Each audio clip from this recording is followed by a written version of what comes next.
And there was a time not that long ago when the United States government took out-of-body experiences seriously, enough to fund Project research Stargate. into whether we could use this for spying, because people were claiming that they could leave their body and travel other places. So yes, the CIA, the U.S. Army, and other government agencies. That wasn't necessarily an out-of-body experience project. That was a remote viewing project, which is, fair enough, phenomenologically very similar, but slightly different. Out-of-body experience is the experience of coming out of the body and traveling through space, and often time sometimes, or often and sometimes doesn't really work, but often traveling through space and time.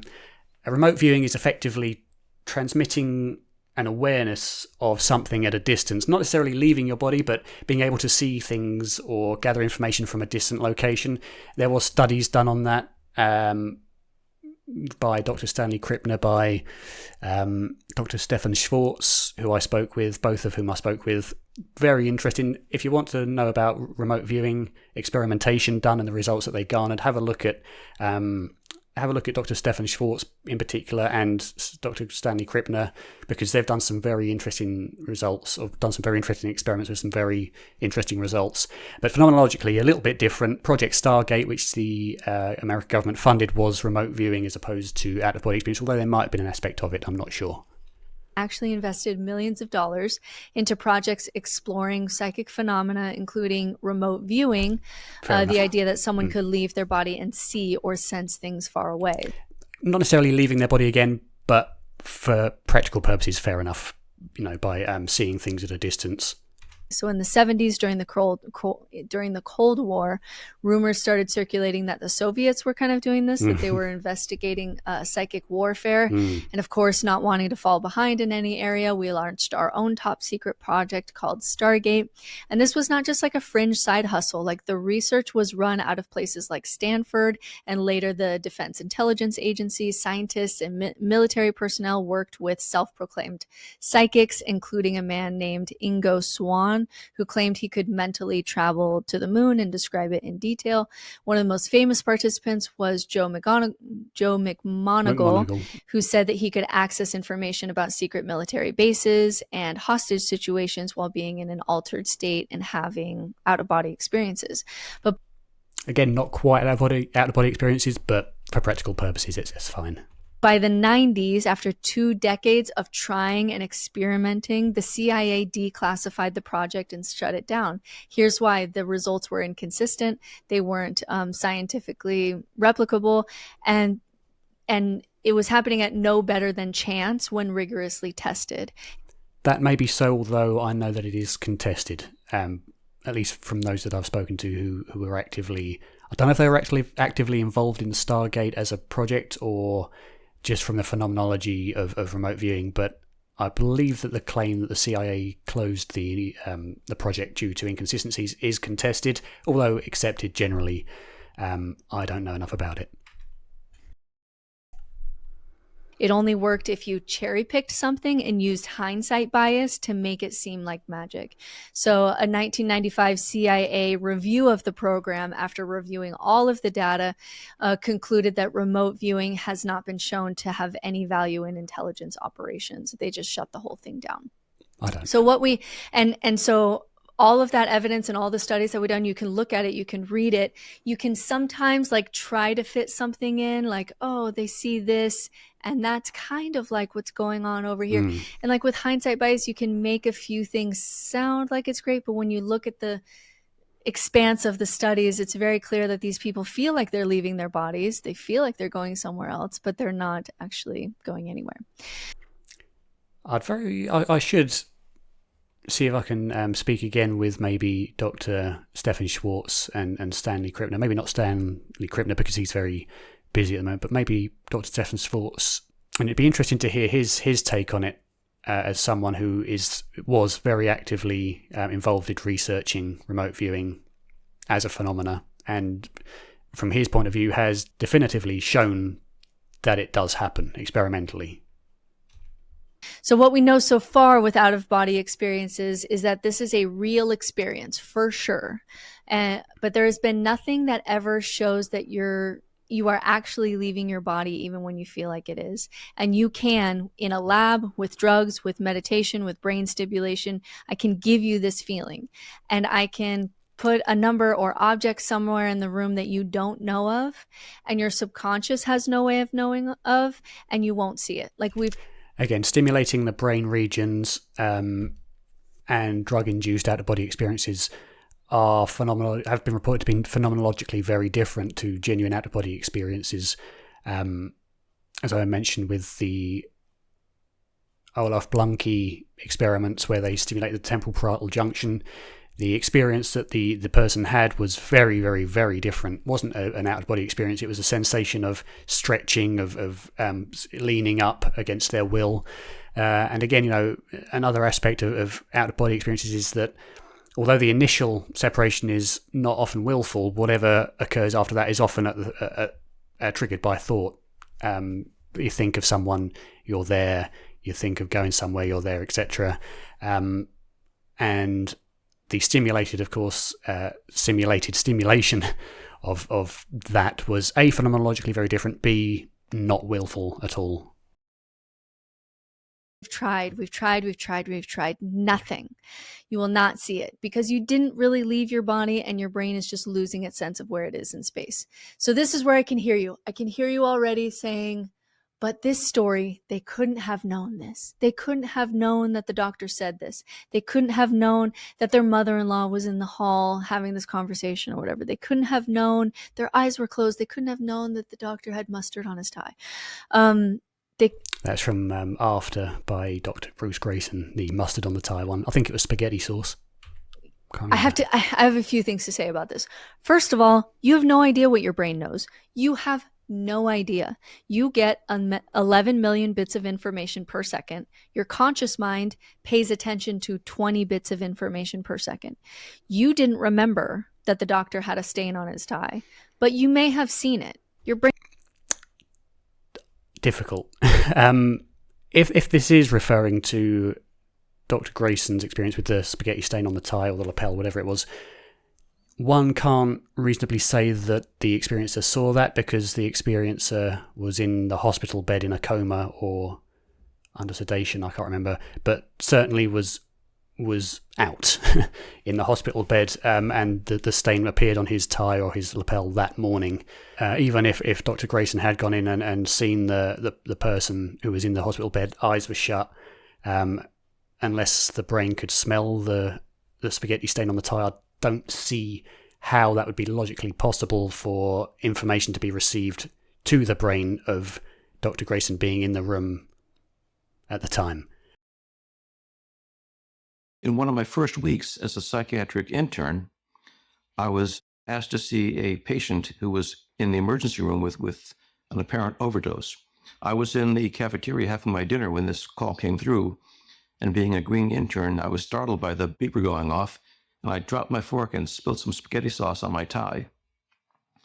So again, being a new intern, I didn't want to embarrass myself, so I put on a white lab coat and buttoned it up so nobody could see it. Then I went down to see the patient, and she was totally unconscious. I could not revive her. But there was her roommate who had brought her in, who was in another room about 50 yards down the hall. So I left the patient. There was a sitter there with her, as happens with all suicidal patients. And I went down to see the roommate. I spent about 20 minutes talking to the roommate, trying to understand what was going on with the patient, what stresses did she have, what drugs she might have taken for an overdose, and so forth.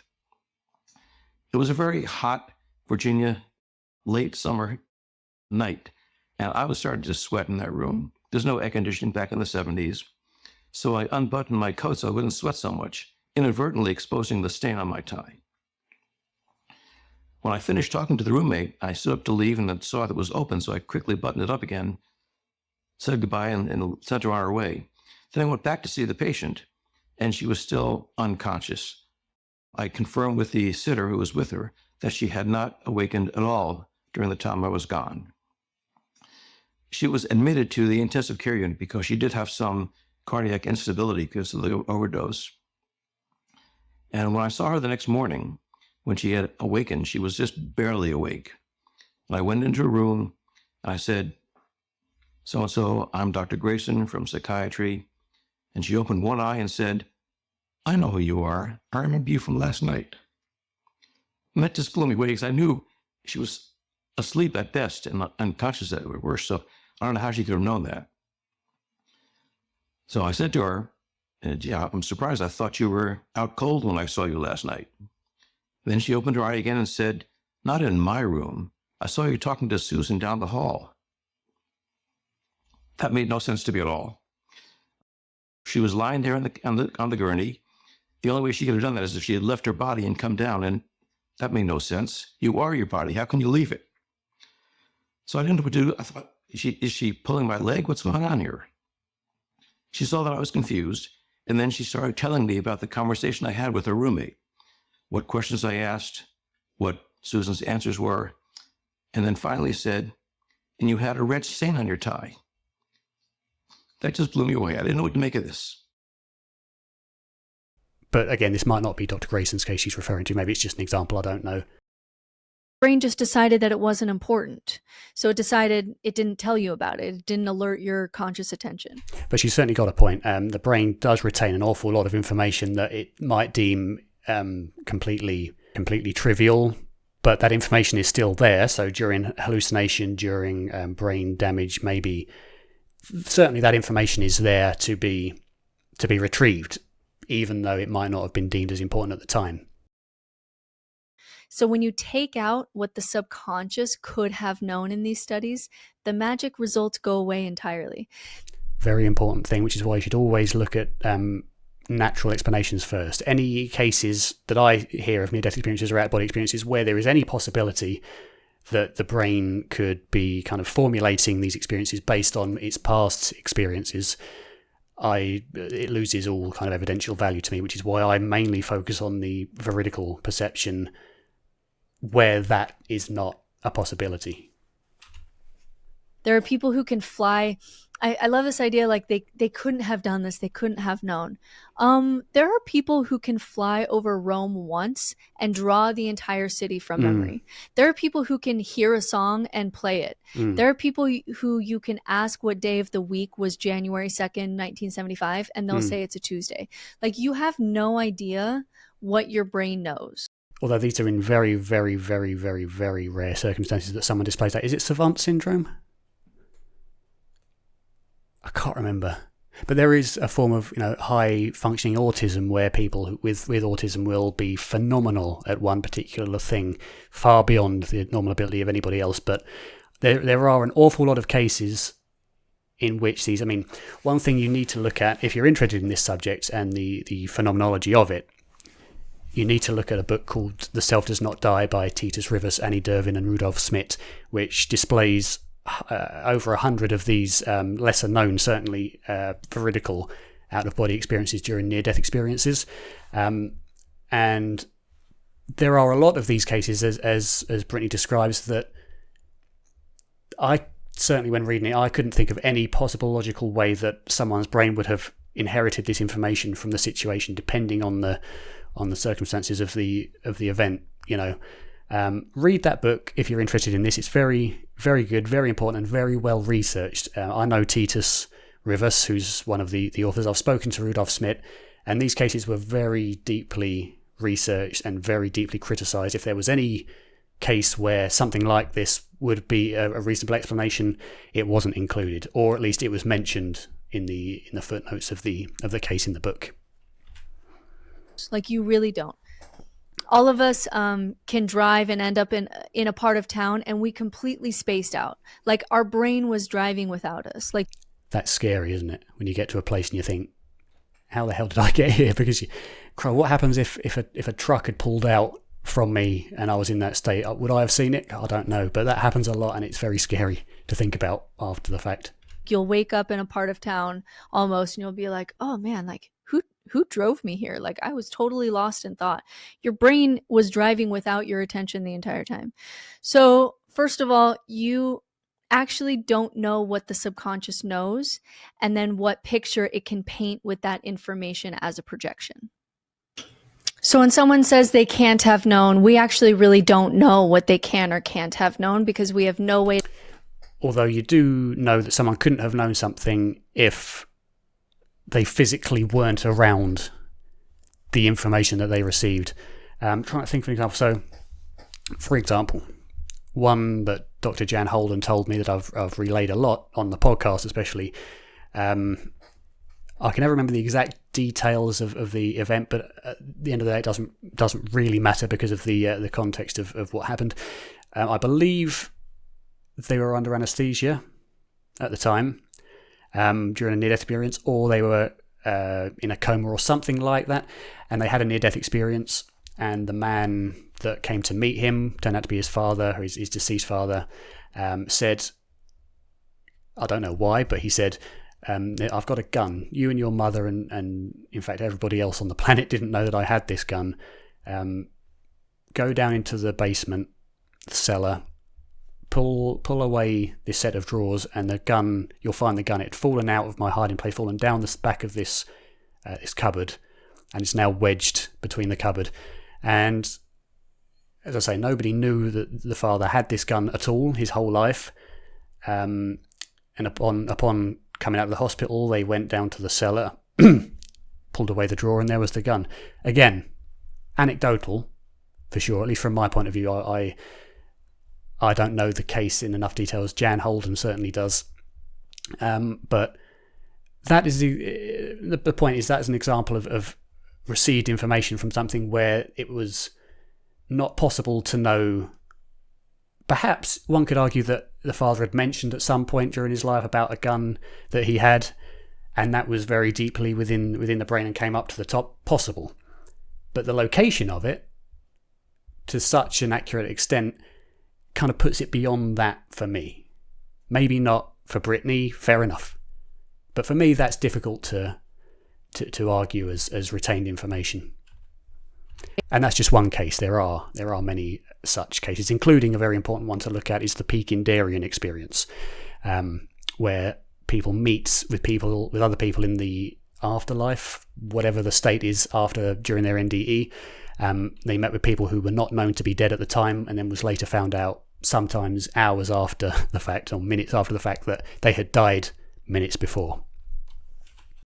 To access what their brain actually knows or not, and you can't ask someone, do you know this, because you actually don't know how much you know or don't know either. Second, let's say that there's a story, and I've heard some good ones. Like, there are a couple that I'm like, wow, I really struggle with how to explain that one. So let's say that there really is a story where you could not have known a conversation happening in another. And there are many. Again, look at the Self Does Not Die, very important book. Other room. But when we look at the data of everything people report, the number of those stories is very small. So let me give you another example. But White Crow, you can say, everybody will always ever see black crows, and maybe one person in their life has seen one white crow once. That's enough. White crows exist. One of my favorite podcasts is This Jungian Life, and they did a study where they tried to transmit an image through dreams. They're just playing around with it, and hundreds of people signed up and listened to something before bed and then reported their dreams. Yeah, then it's a matter of statistics, and that's when that becomes very important, because you're implanting that into the dream, and then of course some will, some won't. Probably more won't than will. And it's just a matter of statistical analysis at that point. And this is like not related to NDE stuff. I'm just using this as a different example. So the guy who is on the podcast, he was thinking of a lion, and most people didn't dream of a lion. Like, the hundreds of people didn't dream of a lion, but one dreamt of a fuzzy mammalian beast.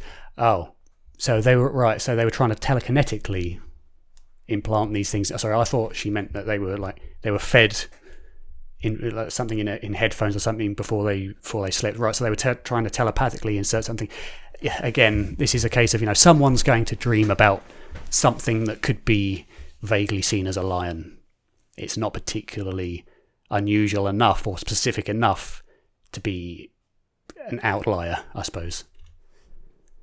Is that enough information to say that you can No. transmit information through No, dreams? not to me. No, that would be bad science, because that's no better than random. And that includes a lot of hindsight bias.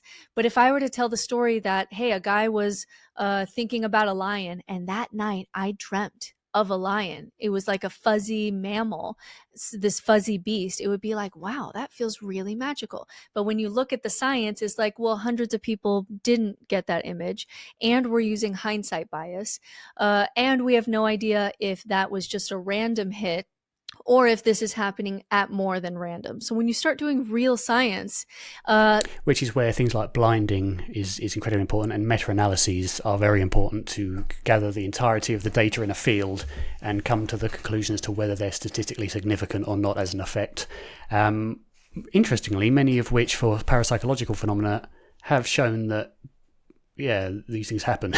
And they shouldn't happen, but they happen statistically significantly. And why important studies such as on evidential mediumship from the Byshell Institute, not the Byshell Institute, the Wimbridge Institute, which is Julie Byshell, very good study designs for multiple blinding parameters that showed statistically significant results. But yeah, she's absolutely right. Somebody's going to dream about something that could be vaguely representative of anything that you think of. And at that point, it's like mediumship, non-genuine mediumship, where they're called Barnum statements. A medium in front of a lot of people or in front of a single person will say something that could be interpreted many different ways, or something that everybody or 90% of the population can attest to at some point, and then work on that. You can interpret anything if you really want to. It's also, another example is the pareidolia effect, where people see patterns in things, usually with ghosts and faces and things. Someone will show a picture and they say, oh, there's my deceased nan. You see her in the trees there, you see her face in the trees. And it's not. But because you want to see it, your brain will pick out patterns. Our brain loves to see patterns in things.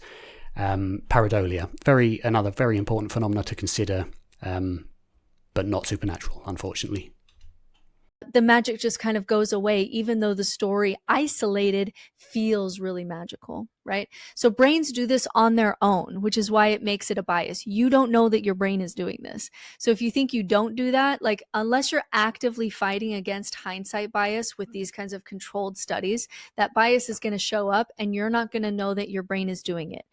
Human brains are not recorders. We predict what we see and we look back and see patterns, even patterns that aren't statistically there. Your brain is doing that without you.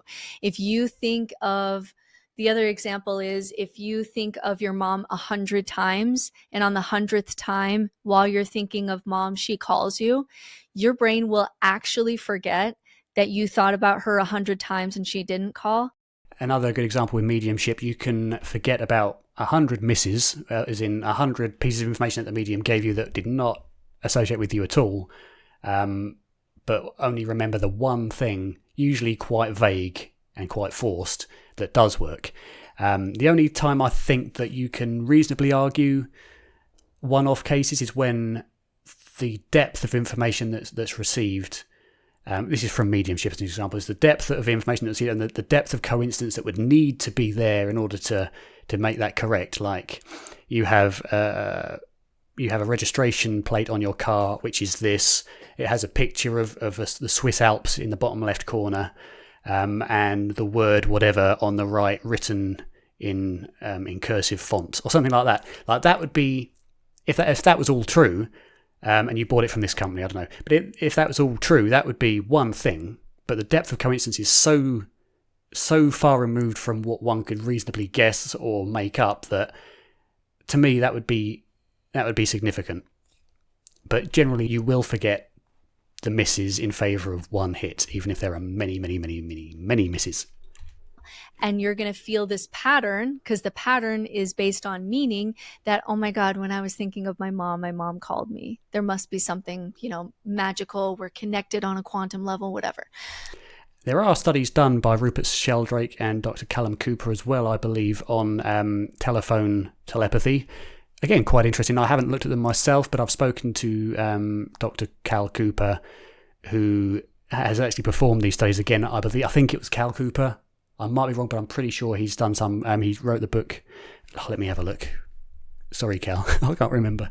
Yeah, Telephone Calls from the Dead, which is maybe slightly different from telephone telepathy, but fundamentally, there are studies done on this which show significant results, and that's done again through statistical analysis. So that is not so much this phenomena of bias. And so again, there are stories that sound too good to be true, absolutely. But when you account for what your brain could know and what the brain is doing when it loses its perception of space, and you account for bias, and you account for is this happening more than random, and you actually test this, we don't even have one good study showing something magical, like someone knowing there's a hammer at the top of a cabinet despite them feeling like they were floating up there and looking around. Second, these projections of the brain are very shaped by culture, not ultimate reality. So for example, in the United States and other Christian nations, even if you're an atheist, because it seeps in, right? Jesus. It's in the air. People see Jesus. People often report seeing Jesus, angels, divine judgment. They might describe standing before a light that somehow feels like God, even if no words are spoken. There's often a life review that mirrors the idea of final judgment. Actually, mirroring final judgment, that's tricky, because life reviews, yes, people see what they expect to see. The mechanisms of that are unknown or contested. It's assumed that it's a projection of the mind, which it could be to some degrees, but it doesn't rule out anything. I hate the word quote supernatural, but it doesn't rule out the possibility that there's something more going on than just kind of brain illusions. For example, one possibility is that people's minds are projecting what they need to see in order to adjust to that new environment, but the environment is real. It's just fundamentally information that their mind is then projecting what they expect to see onto it, although the environment itself is a genuine out-of-body phenomenon. Of course, it could certainly be projections of one's mind and not fundamentally real. But again, with this is why I focus on veridical aspects, because anything that's purely subjective is very, very difficult to prove as being real, especially if that real environment is something that we have no ways or means of scientifically studying yet. It's like trying to read the temperature of the air with a microphone. It's not the right equipment, so we might just not have that equipment yet to read this, or to measure this environment. Doesn't mean it's not there, and I think there's more than enough evidence to suggest that it is there, but we can't reasonably assume so through subjective experience alone, I don't believe, which is why I look at the veridical aspect, which we can measure. The life review is quite rare. It does happen. Very, very seldom is it a judge, someone judging you, which would be the standard idea of God and of Judgment Day, which I don't buy. But the life review and any judgment that takes place is usually solely on the person themselves. They judge themselves. They have panoramic views of every experience they had in life that caused harm or positivity to other people, but they also experienced that event from the perspective of the other people involved.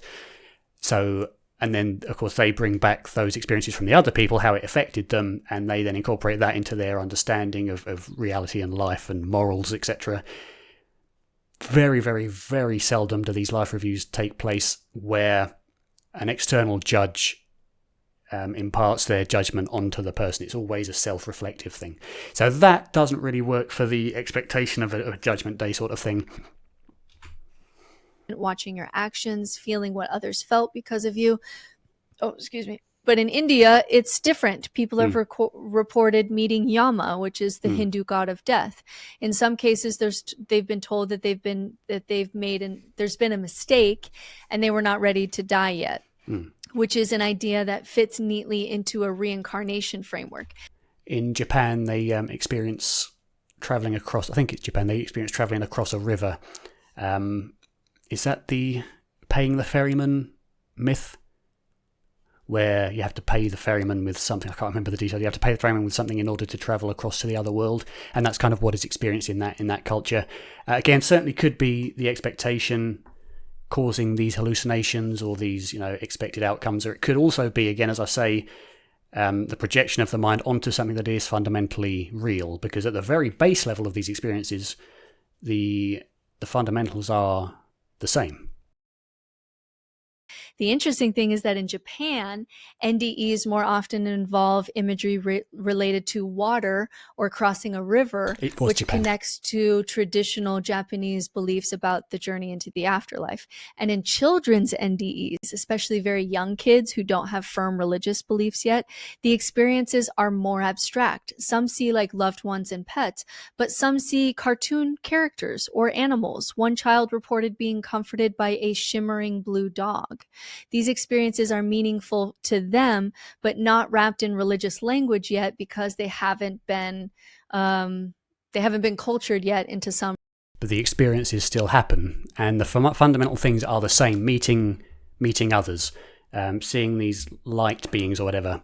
It's just that, as she says quite correctly, the children don't have that mask, that expectation to put over these things that they're experiencing. So if they're arguably seeing a more pure version of what's there, or from their life experience so far, what they would maybe not imagine seeing, because most children don't really have that conception of death at the young age that some of these kids have the experience. And so arguably they're seeing the more pure version of what that fundamental reality is. Adults do see that as well. It's just that their mind is projecting images and expectations onto it, and probably shaping the experience as well.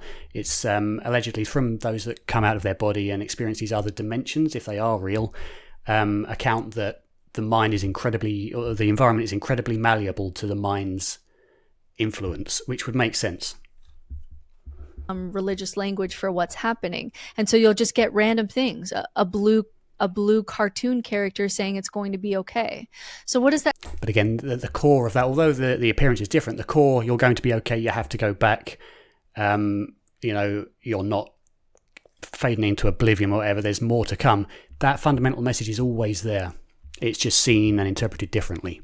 That tell us? To me, that suggests that the content of NDEs is really filtered through your personal and cultural worldview, yes. And what you're projecting is based on that worldview. So if you're a Christian and your brain has a built-in library of images and expectations that get activated when you're close to death, that's what you're going to see.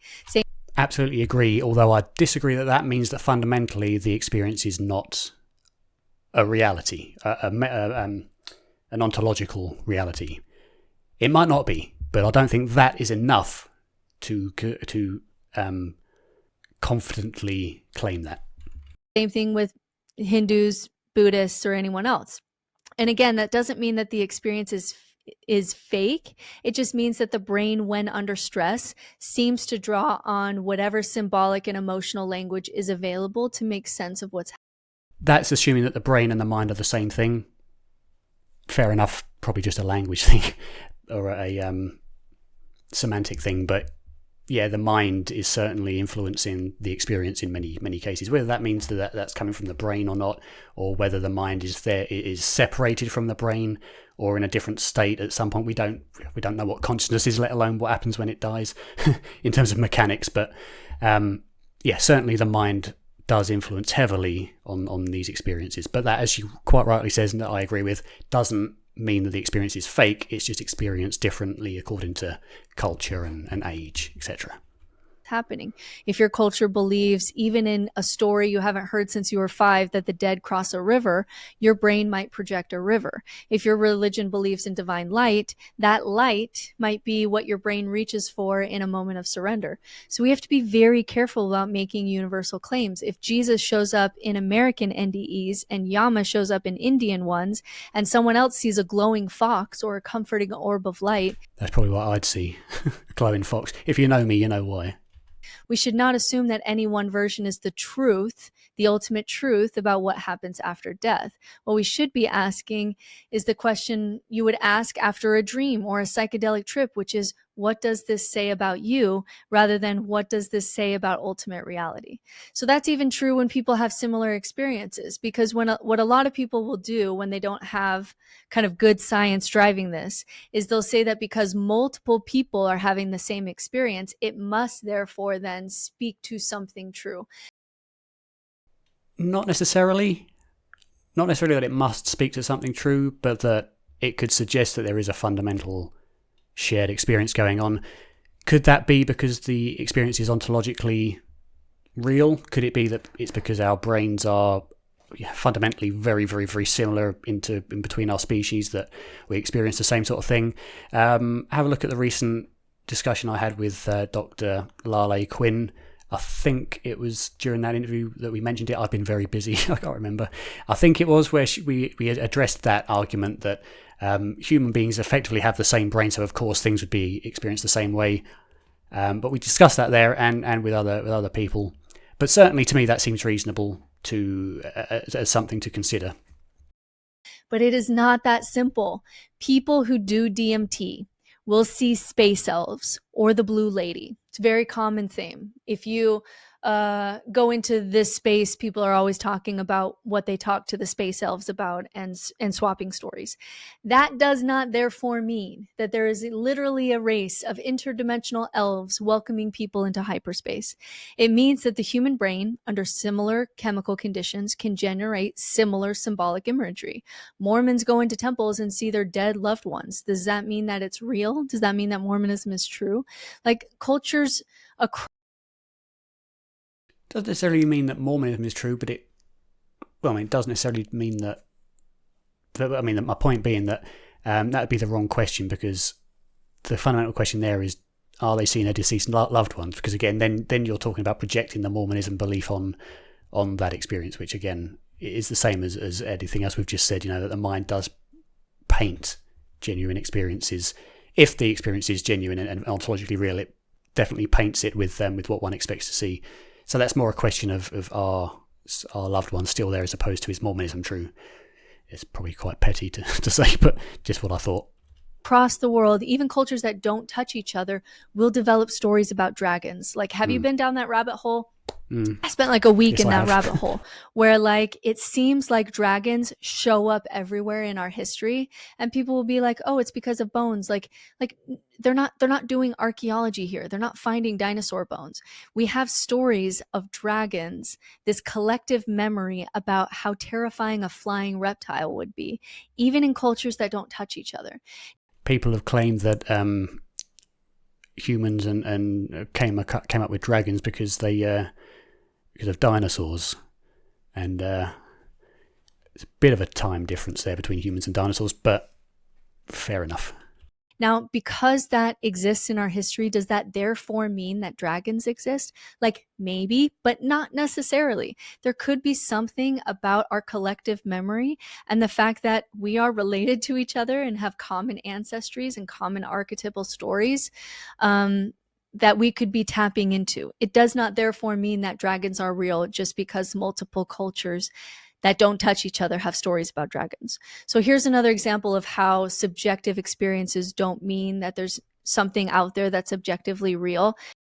Yes, which is why it's very difficult to gain anything in terms of evidential value from purely subjective experiences. There's no way of proving that what you experienced is real versus whether it was imagined, which is why with these phenomena, again, I always come back to it, veridical perception is incredibly important to determine that empirical basis. Once you have that, then you can reference the more subjective things to determine the characteristics of this other world. But first determine that the other world exists through empirical measures, which is the best way we currently have in science. Discover the phenomena before beginning to detail it. And this, I think, is really powerful. Like, this is evidence that I want to plop down on the table. There's something called the third man syndrome. It's also called the third hiker effect. I'm fascinated by this. This is when people in extreme survival situations, mountaineers, sailors lost at sea, explorers in the Arctic, report feeling another being with them, a comforting figure. Sometimes it feels like a friend or a guide or protector. And this person will often have valuable information like, hey, buddy, you are too high in altitude. You need to get up and keep walking down the mountain. And this happens a lot. You'll find the same kind of stories from completely unrelated people in totally different places. And the thing that we can know for sure is that we know that that hiker wasn't there. We know that that hiker wasn't on that summit. And so these people aren't even necessarily religious or spiritual. Sometimes they're hard-nosed scientists or lifelong atheists, but in a moment of stress and exhaustion and crisis, the brain has this ability to project out a helpful guide that will then talk to you during times of danger. Why isn't it possible that there is some kind of guide there? Why is it, given that this is a projection of the mind or the projection of the brain in severe situations? I mean, there are cases of spirit guides and various different, metaphysical beings like that do provide information and guidance and whatever.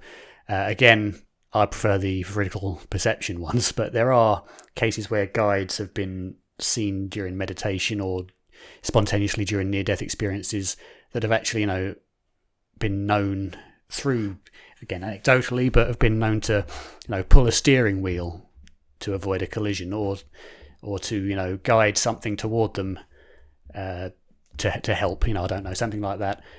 So could it be that there are these interdimensional / spiritual beings that are offering us assistance, and in these times are giving information that maybe, would our brain be in that kind of death-defying situation? Would our mind and our brain be in such a state to think logically and determine a helpful way out of this situation, or would it be in panic?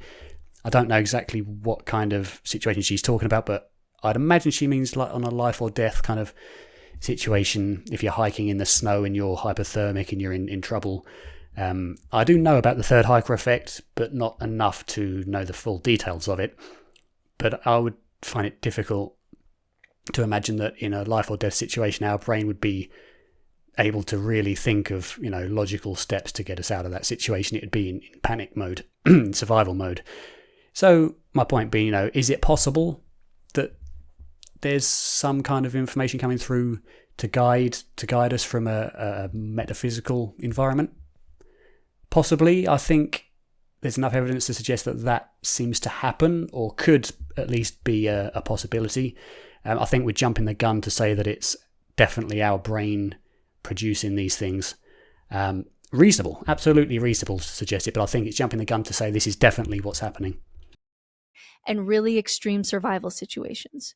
So just because people see a third hiker who gives them helpful advice does not mean that there is a spirit or angel that helps hikers, or that a real hiker was there. Doesn't mean that there isn't either. Surely, no?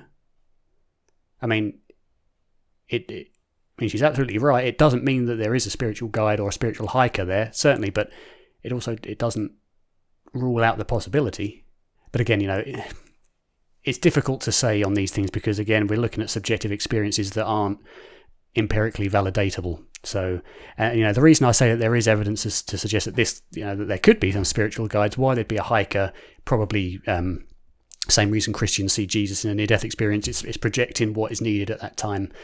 But the fact that I still am interested in near-death experiences and these other phenomena, and again, it's not just near-death experiences, but it's a variety of other phenomena that all come together to form this picture that there very well could be some form of life out there on another dimension, if you want to use that term, like tuning a radio to see different things that are helping in some way or guiding us, or at least through the reports of near-death experiences, which again are subjective and difficult to verify. But there's enough evidence for these phenomena to suggest that is viable, that could be an aspect of reality. And if so, then why not? Mm-hmm.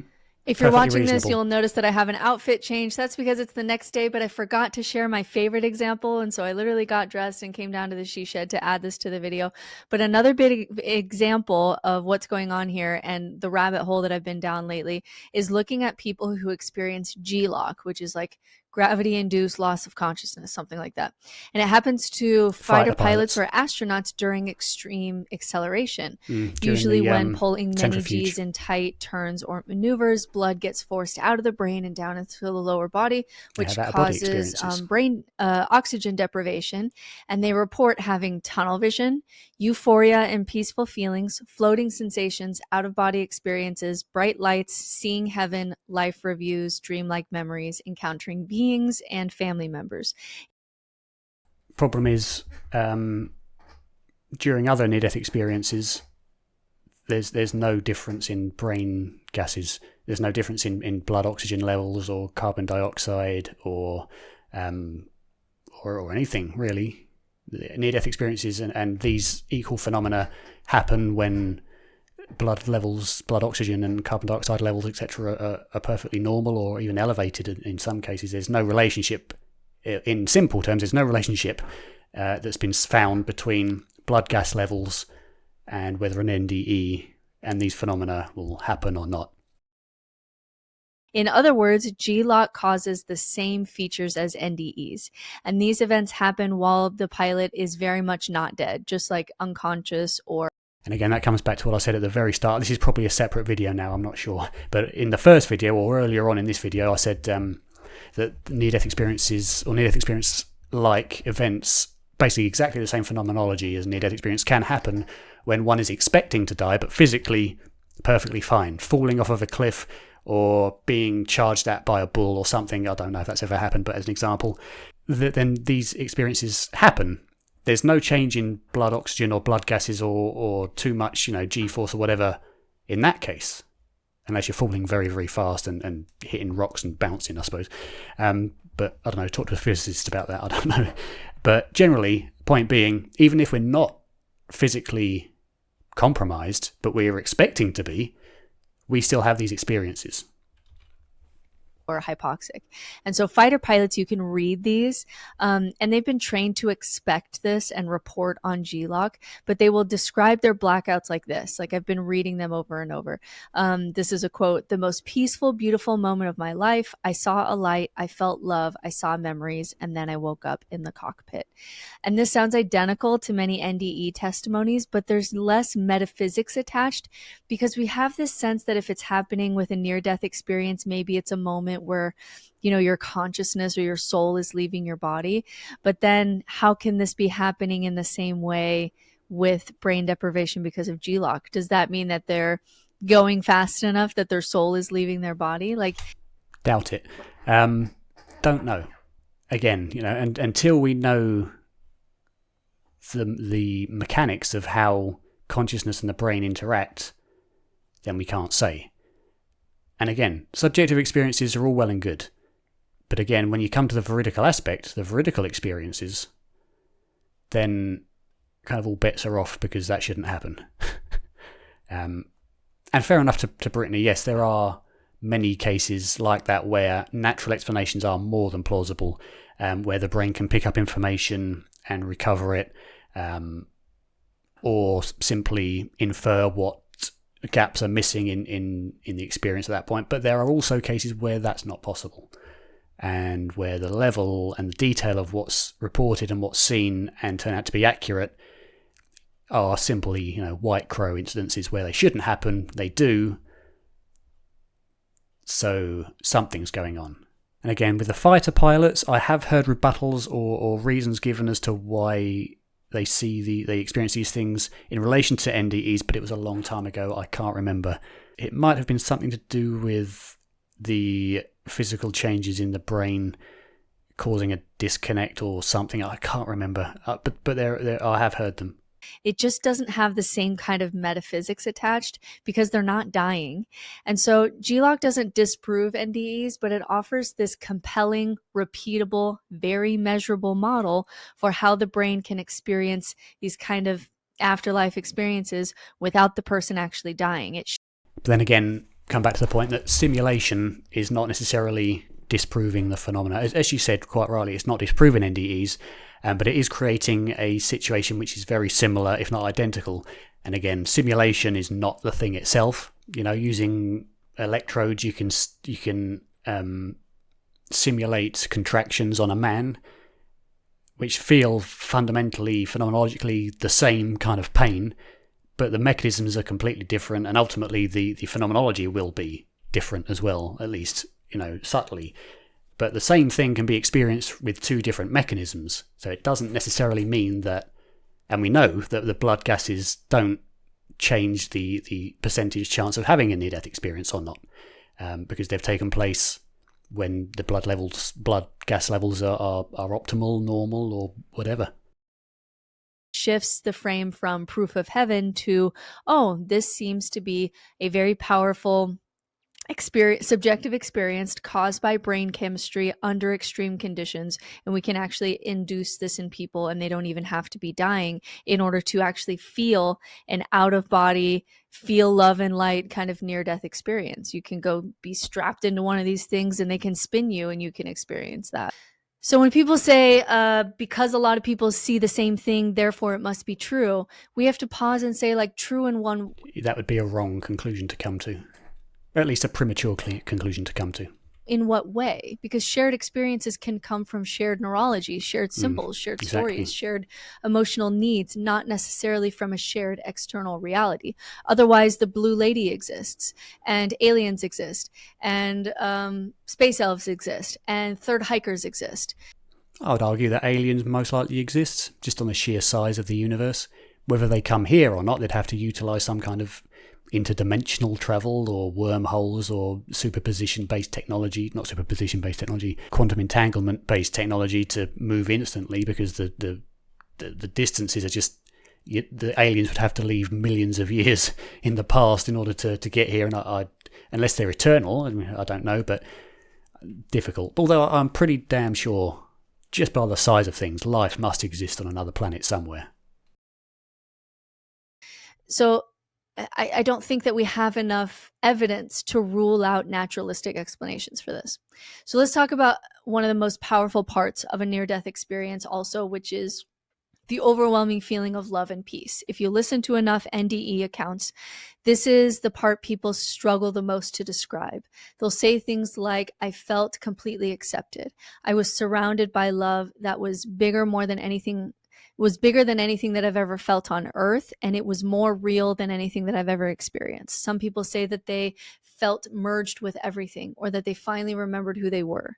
So again, let's acknowledge that this is not unique to NDEs. The same feeling of cosmic love and peace comes up in other states too. Deep meditation, childbirth, psychedelic experiences, listening to music, especially in a group.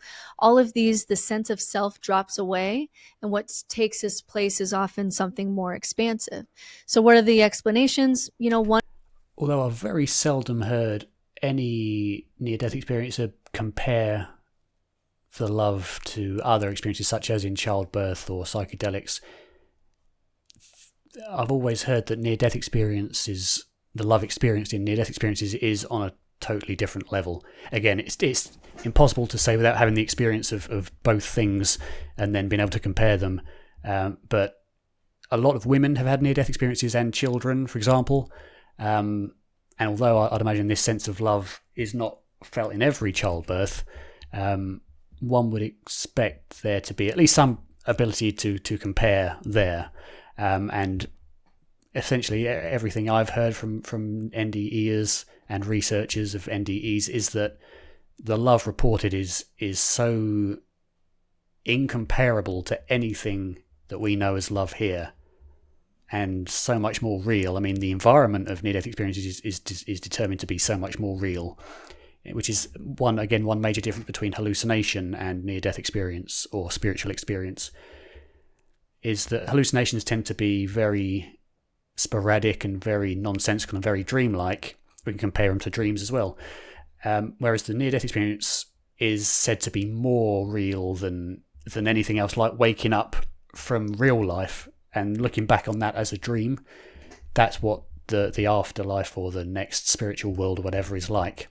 And again, there's cases of this kind of experience taking place in states where we know that the brain isn't functioning, like the Pam Reynolds case, where her brain was frozen and effectively stopped. It was put into burst suppression, which, if you're interested, look up the Pam Reynolds case. You'll find a lot more information than I can accurately give you. But her brain was put into burst suppression state, which means it was effectively no consciousness could be reasonably expected, and yet what she experienced was more real than anything else without that activity. And there are other cases like that as well, where paradoxically you wouldn't expect the brain in the state it was to experience heightened levels of consciousness, as opposed to just no consciousness.